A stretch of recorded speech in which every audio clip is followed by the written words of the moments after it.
Grade 6 student nga na-feature din sa RTV Balita Misdak ni ato Oktubre 2020. Ato sa unang tuig sa pagpatuman sa modular type of learning, nakagraduate na sa elementarya o karon grade 7 na sa Punta Inganyo High School. Si Luan Merondina sa RTV Presents. Samtang ang ubang mga bata nagkugi og tubag sa ilang mga modules, si John Hernan miundang sa klase aron muuban sa pagpanagat sa iyang amahan. Kapoy ko. Kapoy na ka? Kapoy yung eskwela. Unsa imong gikapoyan? Dagan module ba? Ngano man day ang module? Di mahurot ko na sir. Diriyot maundang sa pagtungha sa grade 6 si John Hernan kay way makagiya kaniya sa pagtubag sa mga modules. Parehong grade 1 lang ang nahuman sa iyang amahan ug apuhan ug patay na ang iyang inahan. Busa nakahukom na lang siya sa pag-uli sa mga modules. Apan human mapakita sa RTV Balitang Bisdak ang kalisod sa kahimtang sa maong tinun-an. Personal siyang gibisita sa principal ug sa iyang class advisor ug napangitaan og mga pamaagi nga matabangan siya sa pagtubag sa mga modules. Found out na mo nga mauni diri nga area iyahang hina. So mao ya mo ang gi-focus ato nga time. So nagpakita gyud baya og kanang dako nga improvement ang among gibuhat niya kay kanang sukad ato makita man gyud nga consistent gyud ang iyahan ng pagkuan pag ganang kuha sa modules ug pag-return. Og niadtong Hulyo 15, 2021, hingpit na nga nakagraduate sa grade 6 si John Hernan.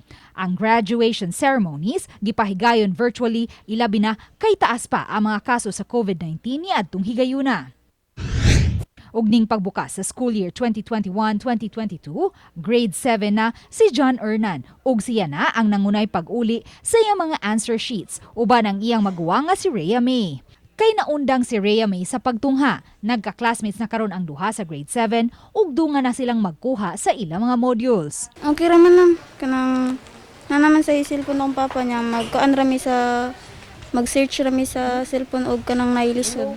Buot mamahimong teacher ni Rhea May, samtang pangandoy usab ni John Hernan nga mamahimong seaman. Apan taliwa sa kalisod sa ilang kahimtang, nadasig gihapon sila sa pagtungha. So, determinado ka nga mohuman gyud ka eskwela. Wa ka maglisod karon sa imong pagka-high school. Ngano man? Nang tabang. Isa man gitabang. Ate. Gibutyag sa guidance advocate sa Punta Inganyo High School, Julie Dooma, nga medyo hinay ang reading ability ni John Hernan, busa adunay special session alang sa mga tinun-an nga sama kaniya. Syllabic reader ang bata, so meaning sa pag-answer sa modules, maglisod gid siya sa pag-answer. So bisag wala ta nag face to face, naate session niya nga paariyon sa eskwelahan kay tudluan sa iyang English teacher nga mobasa sa basic pa man. Maunay ko anato sa bata. Sa pagkakaron, gitinguhan na usab sa DepEd 7 nga makasugod na pagbalik sa limited face-to-face classes ang pipila ka mga tunghaan dinhi sa Sugbo.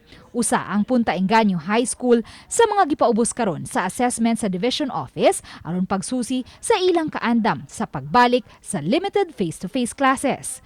Ang istorya ni John Hernan nagpamatuod lang nga kun adunay pagkugi inabagan sa mga magtutudlo ug aduna usay igong determinasyon, siguradong makalampos gayud sa pagtungha.